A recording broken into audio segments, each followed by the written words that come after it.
ಅದೇನಂದ್ರೆ ನಾನು ಕಾರಲ್ಲಿ ಹೋಗ್ಬೇಕಾದ್ರೆ ಒಂದ್ ಎರಡು ಹಾಡು ಕೇಳಿದೆ. ಯಾವ್ದು ಗೊತ್ತಾ? ಯಾವ ಹೂವು ಯಾರ ಮುಡಿಗೋ, ಯಾವ ಒಲವು ಯಾರ ಕಡೆಗೋ, ಅದು. ಇನ್ನೊಂದು, ಮದುವೆಯ ಈ ಬಂಧ ಅನುರಾಗದ ಅನುಬಂಧ. ಅನುರಾಗ ಪಟ್ಟವನ್ ಜೊತೆಗೆ ಅನುಬಂಧನೂ ಆಗೋಗ್ಲಿ ಅತ್ಲ ಏನ್ ಅನಿಸ್ಬಿಡ್ತು. ಪಾಪ ಮಗು ಕನಕ, ಅವಳು ಯಾವತ್ತು ಬಾವ ಇಂಥದ್ದೊಂದು ಬೇಕು ಅಂತ ಯಾವತ್ತೂ ಕೇಳಿರ್ಲಿಲ್ಲ. ಕೇಳಿದ್ದೆ ಇದೊಂದು. ನಾನ್ ಯಾಕೆ ಬೇಡ ಅಂದ್ಲಿ ಅಂತ ಅನಿಸ್ಬಿಡ್ತು. ನೋಡಿದೇನೆ ಶಾಂತಿ, ಸೂರ್ಯ ಅಂದ್ರೆ ಬರೀ ಶಾಖ ಮಾತ್ರ ಅಲ್ಲ, ಬೆಳಕು. ಕತ್ಲನ್ನ ಓಡಿಸೋ ಬೆಳಕು ಕಣೆ. ಬೇಸ್ ಕಣೆ ಸೂರ್ಯ, ವೆರಿ ಗುಡ್. ಒಳ್ಳೆ ಸಮಯಕ್ಕೆ ಒಳ್ಳೆ ನಿರ್ಧಾರ ತಗೊಂಡಿದಿ ಮಗು. ಹಾಯ್, ಅದೇನ್ ನಿರ್ಧಾರನೋ ಏನೋ. ಮೊದ್ಲೇ ಹಿಂಗೆ ಅಂತ ಹೇಳಿದಿದ್ರೆ ನಾನ್ ನಿಮ್ಮ ಹತ್ರ ಕೆಟ್ಟವನು ಅಂತ ಅನಿಸ್ಕೋತಾನೆ ಇರ್ಲಿಲ್ಲ. ಡ್ಯಾಡು ಯಾಕೆ ಏನಾಯ್ತು? ಓಡ್ ಹೋಗಿ ಮದ್ವೆ ಆಗಕ್ ಹೇಳು ಕನಕಂಗೆ ಅಂತ ಹೇಳಿದ್ದೆ. ಅದಾದ್ರೂ ಆಗಿದ್ದಿದ್ರೆ ಚೆನ್ನಾಗಿರ್ತಿತ್ತು. 120 ಕಿಲೋಮೀಟರ್ ದೂರದಲ್ಲಿ ಇಟ್ಬಿಟ್ಟು ಸಕ್ರೆ ಆ ಮಾತನ್ನ ಸ್ವಲ್ಪ ತಡ ಆಗ್ಬೋದು ಅಷ್ಟೇ. ಆ ಮನೇಲಿ ಇರೋರು ಒಬ್ರು ನನಗೆ ಮೋಸ ಮಾಡೋದಿಲ್ಲ ಅಲ್ವಾ ಮೀನಾ? ನಾನು ಆವತ್ತೇ ಹೇಳಿದ್ದೆ, ನನಗೇಂತಿರೋದು ಅಪ್ಪ ಮೀನಾ, ಅದನ್ನ ಬಿಟ್ರೆ ನನ್ ಮೀನನ್ ಕುಟುಂಬ ಅಂತ. ನಾನು ಮೋಸ ಮಾಡಲ್ಲ. ಅಕಸ್ಮಾತ್ ಏನಾದ್ರು ಅವರಿಂದ ಮೋಸ ಬಂದ್ರೆ ನಾನು ಅವತ್ತು ಇರೋದೇ ಇಲ್ಲ ಅಂತ ಹೇಳಿದ್ದೆ. ಎತ್ತಿ ಇದೆಯೋ ಮಾತ್ ಮೇಲೆ ನಿಲ್ಲೋ ಜನಪ್ಪ ಇವರು, ತಪ್ಪು ಮಾಡಲ್ಲ ಅಂದಾಗೆ. ನೋಡು ಹೇಳದೆ ಮರ್ತೋಯ್ತು. ನಾನೇ ಅರುಣ್ ಮನೆಯವ್ರನ್ನ ಮೀನನ್ ಮನೆಗೆ ಬರೋದಕ್ಕೆ ಹೇಳಿದೀನಿ. ನೋಡಪ್ಪ, ಅಧ್ಯಕ್ಷತೆಯಿಂದ ಹಿಡಿದು ಆರಧ್ಯಕ್ಷತೆ ತನಕ ಎಲ್ಲ ನಿಂದೆ ಸಾರಥ್ಯ ಆಗಿರ್ಬೇಕು. ಮಾತು ಕತೆ ಎಲ್ಲ ನಿನ್ನ ಮುಂದೆ, ನಿನ್ನ ಮೂಲಕನೇ ನಡಿಬೇಕು. ಅತ್ತೆ, ತಾಯಿ ಸ್ಥಾನದಲ್ಲಿದ್ದು ನೀವು ಮಾತುಕತೆಗೆ ಬರ್ಬೇಕತ್ತೆ. ಅಯ್ಯೋ, ನನಗ್ ಬಿಟ್ಬಿಡೆ ತಾಯಿ. ನಿನ್ನ ಮದ್ವೆ ಮಾತುಕತೆಗ್ ಬಂದಾಗ್ಲೇ ಸೆರಗಿನ ತುದಿನ ಮೂಗೊಳಗ್ ತೂರ್ಸ್ಕೊಂಡ್ ಬಂದಿದ್ದೆ ನಾನು. ಅಂತ ಒಳ್ಳೆ ಪ್ರದೇಶ ನಿಮ್ ಮನೆ. ಎಲ್ರು ಮನೇಲಿ ಹಾಲಿಗೆ ಹೆಪ್ಪಾಕಿದ್ರೆ ಇವ್ರ ಮನೆ ಹಿಂದೆ ಜನ ತಿಪ್ಪೆನೇ ಹಾಕ್ಬಿಟ್ಟು ಹೋಗ್ತಾರೆ. ಜೊತೆಗೆ ಪಕ್ಕದಲ್ಲೇ ದನ ಕೊಟ್ಟಿಗೆ ಬೇರೆ. ಮೂಗತ್ರ ಕಾಫಿ ಲೋಟ ಇಟ್ಕೊಂಡ್ರು ಪಕ್ಕದ ಮನೆ ಗಂಜಲದ ವಾಸನೆ ಬರ್ತಾ ಇರತ್ತೆ. ನಮ್ಮವರು ತಮ್ಮವ್ರಿಗೋಸ್ಕರ ಕೆಲವು ತ್ಯಾಗಗಳನ್ನ ಮಾಡ್ಬೇಕಾಗತ್ತೆ ಕಣೆ ಶಾಂತಿ. ತ್ಯಾಗರಾಜರು ನೀವು ತ್ಯಾಗ ಮಾಡೋದ್ರಲ್ಲಿ ನೀವೇ ನಂಬರ್ 1. ನೀವು ಮಾಡ್ಕೊಳ್ಳೋದನ್ನ ನೀವೇ ಕಲ್ತ್ಕೊಂಬಿಡಿ. ಮತ್ತೆ ಕಲ್ತ್ಕೊಳ್ಳೋದು ಎಲ್ ಬಂತೆ ಕರ್ಮ. ನೀನ ಮದುವೆ ಆ ದಿನನೇ ನನ್ನ ಸುಖ, ಸಂತೋಷ, ನೆಮ್ಮದಿ ಎಲ್ಲದಕ್ಕೂ ಎಳ್ಳು ನೀರು ಬಿಟ್ಟೆ ಕಣೆ ಶ್ರೀರಂಗಪಟ್ಟಣದಲ್ಲಿ. ಅದೇಕೆ ಅಲ್ಲಿ ಹೋಗ್ಬಿಟ್ರೆ? ತುಂಬಾ ಪಕ್ಕದಲ್ಲಿದೆ. ದೂರ ಕಾಶಿಗೆ ಹೋಗ್ಬೇಕಿತ್ತು. Budget problem. ನಿಮ್ ಹೊಟ್ಟೆಗೆಲ್ಲ ಹಾಕ್ಬೇಕಾಗಿತ್ತಲ್ಲ, ಅದಕ್ಕೆ ಇಲ್ಲಿ ಹತ್ರ ಹುಡುಕೊಂಡೆ. ಹೊರಡಕ್ ಮುಂಚೆ ಕೇಳಿಸ್ಕೊ, ಸಗಣಿ ಗಂಜಲ ಅಂತ ಏನೋ ಹೇಳಿದ್ಯಲ್ಲ, ಅದೆಲ್ಲೆಲ್ಲೋ ಇರೋದಲ್ಲ, ನೀನು ಮರದೊಳಗೆ ತುಂಬಿಕೊಂಡಿದ್ಯಾ. ನೀನೇ ಗಬ್ಬು ಅಷ್ಟೆ. ಹೋಗು. ಆಯ್ತು ಬಿಡಿ, ಪರವಾಗಿಲ್ಲ. ಸೆಂಟ್ ಹಾಕೊಂಡು ಗಮಗಮ ಅಂತ ಮಲ್ಕೋತೀನಿ. ಮೀನಾ, ಅಂತೂ ನಿನ್ನ ಪ್ರಾರ್ಥನೆ ದೇವ್ರಿಗೆ ತಲುಪ್ತು ಬಿಡಮ್ಮ. ದೇವ್ರಿಗೆಲ್ಲ ಬೋ, ದೇವ್ರಂತ ಗಂಡಂಗೆ. ಸಂತೋಷ್ ಅವ್ರೆ, ತಗೊಳ್ಳಿ. ನಿಮ್ ಹತ್ರ 1 ಲಕ್ಷ ತಗೊಂಡಿದ್ನಲ್ಲ, ಎಣಿಸ್ಕೊಂಬಿಡಿ. ಪರವಾಗಿಲ್ಲ. ಹಾಗೆ ನೀವು ದುಡ್ಡು ತಗೊಂಡಿದ್ದೀರಾ ಅಂತ ನಿಮ್ ಪೂಜೆಂಗ್ ಹೇಳ್ಬಿಡಿ. ನನ್ ಪೂಜಾ ಅಂದ್ರೆ ಹೇಗೆ ಸಿಸ್ಟರ್? ಅವ್ರು ನನಗಿಂತ ನಿಮ್ಗೆ ಕ್ಲೋಸ್ ಫ್ರೆಂಡ್ ಅಲ್ವಾ? ಈಗ ಅವಳು ಕಂಪ್ಲೀಟ್ ಆಗಿ ಬದಲಾಗಿದ್ದಾಳೆ ಸಂತೋಷ್ ಅವ್ರೆ. ಸ್ನೇಹಿತೆಯಾಗಿ ಅವಳು ನನ್ ಜೊತೆ ತುಂಬಾ ಚೆನ್ನಾಗೇ ಇದ್ಲು, ಆದ್ರೆ ಪ್ರೇಯಸಿ ಆದ್ಮೇಲೆ ತುಂಬಾ ಬದಲಾಗ್ಬಿಟ್ಟಿದ್ದಾಳೆ. ಯಾಕೆ ಸಿಸ್ಟರ್, ನಿಮ್ ಮಧ್ಯೆ ಏನಾದ್ರು ಸಮಸ್ಯೆ ಆಯ್ತಾ? ನಮ್ಮ ಮಧ್ಯೆ ಮಾತ್ರ ಅಲ್ಲ, ಹಣಕಾಸು ಅನ್ನೋದು ಯಾರನ್ನ ಯಾವಾಗ ಬೇಕಾದ್ರೂ ಹೇಗ್ ಬೇಕಾದ್ರೂ ಬದಲಾಯಿಸ್ಬಿಡುತ್ತೆ. ಅದೆಲ್ಲ ಬಿಡಿ. ನೀವ್ ದುಡ್ಡು ತಗೊಂಡಿರೋ ವಿಷಯ ಅವಳಿಗೆ ಹೇಳ್ಬಿಡಿ ಪ್ಲೀಸ್. ಸರಿ ಸಿಸ್ಟರ್. ಥ್ಯಾಂಕ್ ಯು, ಸಮಯಕ್ಕೆ ಸರಿಯಾಗಿ ಸಹಾಯ ಮಾಡಿದೀರಾ. ಸರಿ ಸಿಸ್ಟರ್, ಬಾಯ್. ಕಲ್ಯಾಣಿ, ಯಾಕೋ ಬಂದಿದ್ದೀವಿ ನಿಮ್ಗೆ? ಬ್ಯಾಂಕ್ ಹತ್ರ ಗ್ರಾಹಕರು ಯಾಕೆ ಬರ್ತಾರೆ? ಆ ಕಡೆ ಬಂದು ಮಾತಾಡ್ ಸಾಯಿ. ಅದೇನು ಅಂತ ಹೇಳಿ ಸಾಯಿ. ಕಲ್ಯಾಣಿ, ನಂದು ಲೈಫ್ ಅಂಡ್ ಡೆತ್ ಸಮಸ್ಯೆ. ಟೈಮಿಗೆ ಸರಿಯಾಗಿ ಟಿನ್ ಬಂದ್ಬಿಟ್ರೆ ನೆಮ್ಮದಿ. ನೆಮ್ಮದಿನ ಸಮಾಧಿ ಮಾಡಿ ಅವನ ತುಪ್ಪ ಹಾಕೋ. ಈಗ ಬಂದು ನನಗೆ ಯಾಕೆ ಹಿಂಸೆ ಕೊಡ್ತಿದ್ಯಾ? ದೇವಸ್ಥಾನಕ್ಕೆ ಹೋಗಿದ್ದೆ, ಅಲ್ಲಿ ಸ್ವಾಮಿಗಳು ಆರೋಗ್ಯ ಐಶ್ವರ್ಯಾಭಿವೃದ್ಧಿರಸ್ತು ಅಂತ ಆಶೀರ್ವಾದ ಮಾಡಿದ್ರು. ಆರೋಗ್ಯ ಚೆನ್ನಾಗಿದೆ, ಅದೇ ಐಶ್ವರ್ಯ ಬೇಕಲ್ವಾ? ಕೊಟ್ಬಿಡು ಕಲ್ಯಾಣಿ. ನಮ್ಮ ಅಂಗಡಿಲಿ ಬೇಕಾದಷ್ಟು ಸ್ಟೀಲ್ ತಟ್ಟೆಗಳಿದಾವೆ, ಅದ್ರಲ್ಲಿ ಒಂದ್ ಕೊಡ್ತೀನಿ. ರೋಡ್ ಅಲ್ದು ಬಿಡು. ಕಲ್ಯಾಣಿ ಅನ್ನೋದ್ರ ಬದಲು ಅಮ್ಮ ತಾಯಿ ಅಂತಾದ್ರೂ ಕೇಳು, ದುಡ್ಡಾದ್ರೂ ಸಿಗುತ್ತೆ. ಭಿಕ್ಷೆ ಬೇಡ ಅಂತಿದ್ಯಾ? ಈಗ ನೀನ್ ಮಾಡ್ತಿರೋದೇನು? ಇದು ಭಿಕ್ಷೆ ಅಲ್ಲ ಕಲ್ಯಾಣಿ, ನಿನ್ನ ಶ್ರೀರಕ್ಷೆ. ಗಂಡ್ಸಾಗ್ ಹುಟ್ಟಿದ್ಯಾ, ದುಡ್ದು ಬದುಕೋದಕ್ಕಾಗಲ್ವಾ ನಿನ್ಗೆ? ನಿಷ್ಠೆಯಿಂದ ದುಡಿತಿದ್ದೆ, ನನ್ ಕೆಲ್ಸಕ್ಕೆ ಕಲ್ಲು ಹಾಕಿದ್ದು ನೀನೇ ಅಲ್ವಾ? ನಾನಲ್ವ ಜೋಲ್ಪುರ್ಕ. ಜೋಲ್ ಸುರ್ಸಿ ಅಸಹ್ಯ ಬರೋ ಹಾಗೆ ಮಾಡ್ಕೊಂಡಿದ್ದು ನೀನು. ಅದಕ್ಕೆ ಆ ಓನರ್ ಆಂಟಿ ನಿನ್ನ ಒತ್ತು ಓಡಿಸಿದ್ದು. ಅದಕ್ಕೂ ಕಾರಣ ನೀನೇ. ಈಗ ಯಾಕದೆಲ್ಲ ನೋಡು, ಈಗಿರೋ ನನ್ ಜೀವನ ನೀನ್ ಕೊಟ್ಟು ಕಾಣಿಕೆ. ಹಾಗೆ ಜೀವನ ನಡ್ಸೋಕೆ ದುಡ್ಡು ಕೊಟ್ಬಿಟ್ರೆ ನನ್ನ ಹತ್ರ 1 ರೂಪಾಯಿಯೂ ಇಲ್ಲ. ನಿನ್ನ 1 ರೂಪಾಯಿ ಯಾರಿಗ್ ಬೇಕು ಕಲ್ಯಾಣಿ? 10 ಲಕ್ಷ ಕೊಟ್ಬಿಡು. 10 ಲಕ್ಷನಾ? ಹೌದು, ಮತ್ತೆ ಬಂದು ನಾನೇನು ತೊಂದರೆ ಮಾಡಲ್ಲ. Full and final settlement. ಒಂದೇ ಒಂದು ಸಾರಿಗೆ ಎಲ್ಲ ಸಮಸ್ಯೆನೂ ಮುಗಿಸ್ಕೊಂಡ್ಬಿಡೋಣ. ಏನೋ ಮಾತಾಡ್ತಿದ್ಯಾ ನೀನು? 10 ಲಕ್ಷ? ನೀನ್ ಕೇಳ್ತಿರೋದು 10 ಲಕ್ಷ? ಏನ್ ಹುಡುಗಾಟ ಅನ್ಕೊಂಡಿದ್ಯಾ? ನಾನ್ ಕೊಡಲ್ಲ. ಸರಿ, ಕಷ್ಟಪಟ್ಟು ಸೂರಿ ನಂಬರ್ ತಗೊಂಡಿದ್ದೀನಿ, ಅವನಿಗೆ ಕಾಲ್ ಮಾಡ್ತೀನಿ. ನಿನ್ನ ಬಯೋಡಾಟಾ ಇಲ್ಲ, ಅವ್ನಿಗೆ ಹೇಳ್ತೀನಿ. ಕಾಲ್ ಮಾಡ್ಲಾ? ಮೌನಂ ಸಮ್ಮತಿ ಲಕ್ಷಣಂ. ಒಪ್ಕೊಂಡಿದ್ಯಾ ಅನ್ಸುತ್ತೆ, ಕಾಲ್ ಮಾಡೇ ಬಿಡ್ತೀನಿ ಬಿಡು. ಬೇಡ ಬೇಡ, ಸ್ವಲ್ಪ ಟೈಮ್ ಕೊಡು. ತುಂಬಾ ದಿನ ಟೈಮಲ್ಲಿ ಆಗಲ್ಲ ಕಲ್ಯಾಣಿ, ನನಗೆ ನಾಳೆ ನಾಡಿದ್ದು ದುಡ್ಡು ಬೇಕು.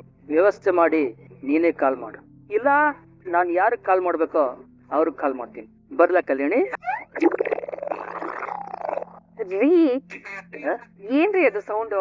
ಋಷಿಗಳು ಹಿಂಗೆ ಉರುಪ್ಕೊಂಡು ಶಬ್ದ ಮಾಡ್ಕೊಂಡೆ ಕುಡಿಬೇಕು, ಅದು ಹೊಟ್ಟೆ ಒಳಗೆ ತಣ್ಣಗೆ ಇಳಿಯೋದು. ಆಮೇಲೆ ಕೆಲವರು ಕಣ್ಣಲ್ಲೇ ಕಾಫಿ ಕುಡಿತಿದಾರೆ, ಬಾಯಲ್ಲಿ ಕುಡಿಬೇಕು ಅಂತ ಗ್ಯಾಪ್ಕ ಮಾಡ್ತಾ ಇದೀನಿ. ಗ್ಯಾಪ್ಕ ಮುದುಡಿದ ತುಟಿಗಳು ಅರಳಿತು. ತುಂಬಾ ಥ್ಯಾಂಕ್ಸ್ ಕಣಪ್ಪ ಸೂರ್ಯ, ನೀನ್ ಮನ್ಸ್ ಮಾಡಿದಕ್ಕೆ ಇವತ್ತು ಈ ಸಂತೋಷ ಸಿಕ್ತಿರೋದು. ನಾವು ಮನ್ಸು ಮಾಡಿದಕ್ಕಲ್ಲ, ಒಬ್ರಿಗೊಬ್ರು ಮನ್ಸು ಕೊಟ್ಟಿದ್ದಕ್ಕೆ. ನೀನು ಕೋಪ ಕಡಿಮೆ ಮಾಡ್ಕೊಂಡಲ್ಲಪ್ಪ. ಕಮ್ಮಿ ಮಾಡ್ಕೋಬೇಕು, ಒಬ್ಬನೊಬ್ರು ಕ್ಷಮಿಸ್ಬೇಕು. ಅದೇ ಜೀವನ ಅಲ್ವಾ ತಾಯಿ? ಸರ್ವಜ್ಞ ಮಹಾಕವಿ ಹೇಳಿದಾನೆ, ಏನೂ ಮನ್ನಿಸದಿರಲು ಸೀನು ಮನ್ನಿಸಬೇಕು, ಸೀನು ಮನ್ನಿಸದೆ ಹೋಗಿಯಾರೆ ಹೋದಲ್ಲಿ ಹಾನಿಯೇ ಬಕ್ಕು ಸರ್ವಜ್ಞ ಅಂತ ಹೇಳಿದಾನೆ. ತಾಂಬೂಲ ಸೇವನೆ ಆಗುವಾಗ ಸುಣ್ಣ ಬಾಯಿ ಸುಟ್ಬಿಡ್ತು ಅಂತ ಬಾಯಿಗೆ ಬರೆ ಹಾಕೊಳಕಾಗತ್ತೆ, ಮತ್ತೆ ಸುಣ್ಣ ಹಾಕೋಬಾರ್ದು ಅಷ್ಟೇ ತಾಂಬೂಲಕ್ಕೆ. ವೀಳ್ಯ ಅನ್ನೋದೇ ಸಂಬಂಧ, ಸುಣ್ಣ ಅನ್ನೋದೇ ಮನಸ್ತಾಪ. ಚೆನ್ನಾಗಿ ಹೇಳಿದ್ರಿ ಅಣ್ಣ. ನಮ್ ಮನೆಗೆ ಆಧಾರ ಸ್ತಂಭ ಅಂದ್ರೇನೆ ಇವ್ರು. ನನ್ ಮಗಳು ಮೀನಾ ಇವತ್ತಿಷ್ಟು ಸುಖವಾಗಿ ಬಾಳ್ತಿದ್ದಾಳೆ ಅಂದ್ರೆ ಅದಕ್ಕೆ ಕಾರಣ ಅವತ್ತು ಇವ್ರು ತಗೊಂಡಿರೋ ಒಂದು ದೊಡ್ಡ ನಿರ್ಧಾರನೇ. ಅಮ್ಮ ತಾಯಿ, ಹುಡುಗ ಹುಡುಗಿ ಮದುವೆ ಮಾತುಕತೆಗೆ ಬಂದಿರೋದಮ್ಮ, ನನ್ನ ಹೊಗಳೋ ಸಮಾರಂಭ ಅಲ್ಲಮ್ಮ ಇದು. ಇರ್ಲಿ ಬಿಡು ತಂದೆ, ನೀನು ಆಂಜನೇಯ ಹತ್ರ ಹೋಗ್ಬಿಟ್ಟು ನೀನು ವೀರ ಶೂರ ಅಂತೆಲ್ಲ ಉಳ್ತಾ ಇದ್ರೆ ತನ್ನ ಶಕ್ತಿ ಗೊತ್ತಾಗತ್ತಂತೆ.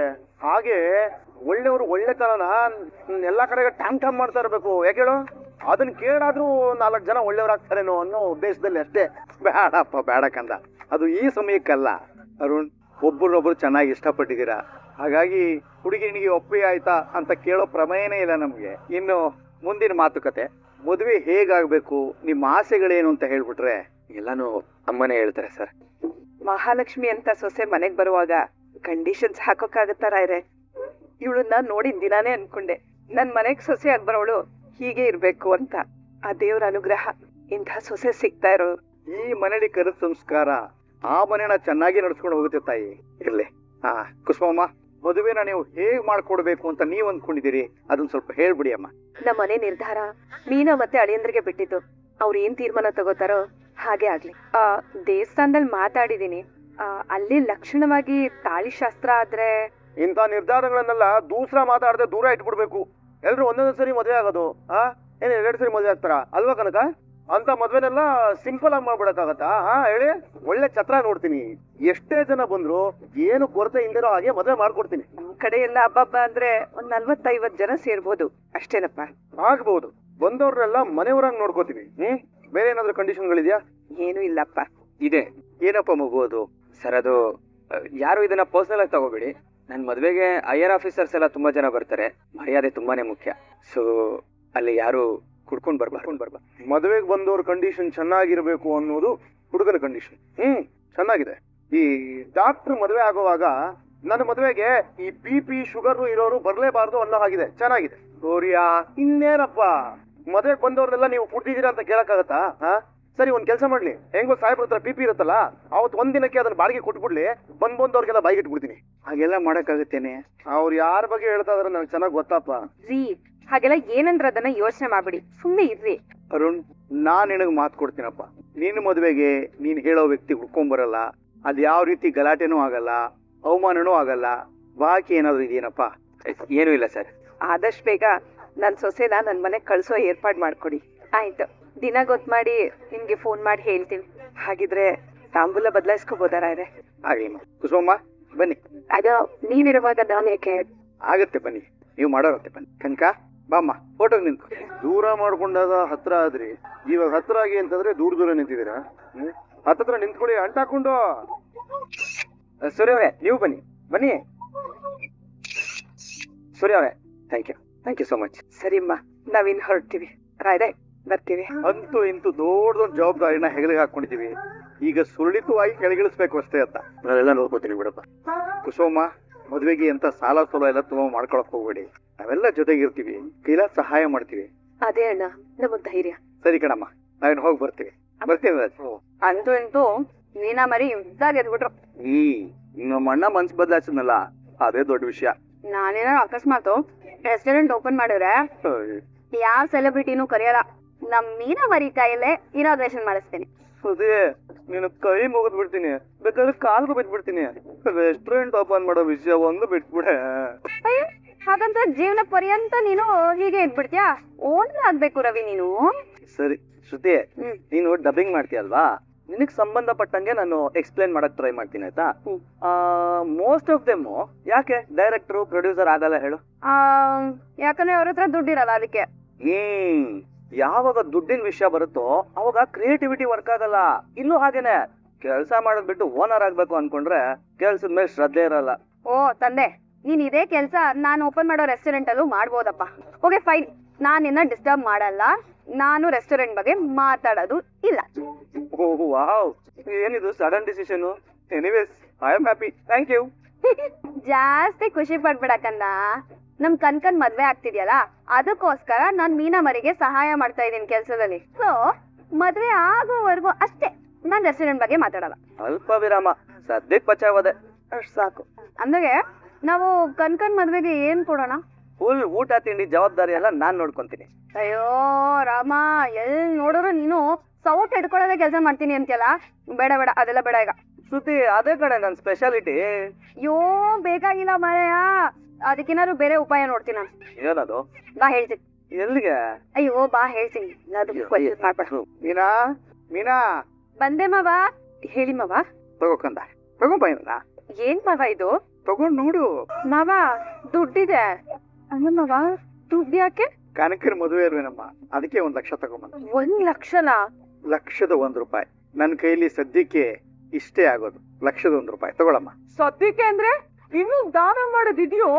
ಅಯ್ಯೋ, ಯಾವ್ದು ಮದ್ವೆಗೆ ನೀವ್ ಯಾಕೆ ಲಕ್ಷ ಲಕ್ಷ ದುಡ್ಡು ಕೊಡ್ಬೇಕು? 50 ಪೈಸಾ ಕವರ್ ನಲ್ಲಿ 150 ರೂಪಾಯಿ ದುಡ್ಡು ಇಟ್ಬಿಟ್ಟು 200 ರೂಪಾಯಿ ತಿನ್ಬಿಟ್ಟು ಮನೆಗ್ ಬಂದು ಕೈ ತೊಳ್ಕೋಬೇಕು ಅಷ್ಟೇ. ನಮ್ಮನೆ ಮದ್ವೆ ಕಣೆ ಶಾಂತಿ ಇದು. ಗುರ್ತು ಪರಿಚಯ ಇರೋರು ಗುರ್ತು ಪರಿಚಯ ಅಷ್ಟೇ, ಗುರ್ತಿನ ಚೀಟಿ ಅಲ್ಲ ಅವರು. ನೀವೇನ್ರಿ ನೀವು? ಬೇಡ ಮಾವ, ನಾವೇನೋ ಪ್ರಯತ್ನ ಮಾಡ್ಕೊಂತೀವಿ. ಸುಮ್ನೆ ನಮ್ಮಿಂದ ನಿಮಗ್ ಬೇಜಾರ್ ಬೇಡ. ವಾಹನದಲ್ಲಿ ಯಾನ ಮಾಡುವವನು ಹಾರನ್ನಿಗೆ ಹೆದರ್ಗೋಡ ಎಂತಯ್ಯ? ಆ ರೀತಿ ಕಣಮ್ಮ ಇದು. ಹೊಡ್ಕೋತಿರುತ್ತೆ ಹಾರನ್ನು, ಯಾರನ್ನು ಕೇರೆ ಮಾಡಬಾರ್ದು. ಎಡಕ್ಕೋ ಬಲಕ್ಕೋ ಸುಮ್ನೆ ಹೋಗ್ತಾ ಇರ್ಬೇಕು. ನೀನ್ ಇಟ್ಕೋತಾಯಿ ಅದ್ನ, ನೀನ್ ಇಟ್ಕೋ. 30 ವರ್ಷದಿಂದ ಕವಳ ಬೇಸಾಕ್ತವಳಿಗೆ ಕವಡೆ ಕಾಸ್ ಕಿಮ್ಮತ್ತು ಇಲ್ದಂಗ ಆಗೋಯ್ತು ಈ ಮನೇಲಿ. ತಪ್ಪೇನಿದೆ ಬಿಡಮ್ಮ. ಕನಕನ್ ಮದ್ವೆಗೆ ಅಡ್ಗೆ ಮಾಡೋ ಪ್ರಿಪರೇಷನ್ ಎಲ್ಲ ನಂದೆ, ಅಡ್ಗೆ ಮಾಡೋ ಟೀಮು ನಂದೆ. ಅಮ್ಮ ಮೀನಮ್ಮ, ಮದ್ವೆ ಮಾತುಕತೆ ನಿಮ್ ಮುಖಾಂತರನೇ ಆಗ್ಬೇಕು ಅಂತ ಹೇಳಿ ಈಗ ಮದ್ವೆನೇ ನಮ್ಮನೆಯವ್ರ ಕೈಲೇ ಮಾಡಿಸ್ಕೊತಿದ್ಯಲ್ಲಮ್ಮ ನೀನು. ಇಂತ ಕ್ರಿಮಿನಲ್ ಐಡಿಯಾ ಮಾಡೋದ್ರಲ್ಲಿ ನಮ್ಗೂ ನೆಕ್ಸ್ಟ್ ನೀನು. ನಾನು ನಿಮ್ ಹತ್ರ ಕಣ್ಣೀರ್ ಹಾಕೊಂಡು ಸಹಾಯ ಕೇಳ್ದೆ, ಅದು 1 ಲಕ್ಷ ಕೊಡಕ್ಕಾಗ್ದಿರ ಈಗ ನೀವು ಕನಕನ್ ಮದ್ವೆಗೆ 25 ಗ್ರಾಮ್ ಚಿನ್ನ ಹಾಕ್ತಿದ್ದೀರಾ. ಅದ್ರಲ್ಲೇನಿದೆ? ಏನಿದೆ ಅಂದ್ರೆ ನನಗ್ ಸಹಾಯ ಮಾಡಕ್ಕಾಗಲ್ವಾ ನಿಮ್ಗೆ? ಏನಾಯ್ತು ದುಡ್ಡಿನ ವಿಷಯ? ನನಗೆ ನಾಳೆ ದುಡ್ಡು ಬೇಕೇ ಬೇಕು. ಇಲ್ಲ ವಿಷಯ ನಿನ್ ಗಂಡನ್ಗಲ್ಲ, ಸೂರ್ಯನ್ ಹೇಳ್ತೀನಿ ಅಂತ ಹೇಳಿದೀನಿ. ವಿಡಿಯೋ ಇಷ್ಟ ಆಗಿದ್ರೆ ಲೈಕ್ ಮಾಡಿ, ಸಬ್ಸ್ಕ್ರೈಬ್ ಮಾಡಿ, ಎಲ್ರಿಗೂ ಕೂಡ ಶೇರ್ ಮಾಡಿ. ವಿಡಿಯೋ ನೋಡಿದ್ದಕ್ಕಾಗಿ ಎಲ್ರಿಗೂ ಕೂಡ ಧನ್ಯವಾದಗಳು.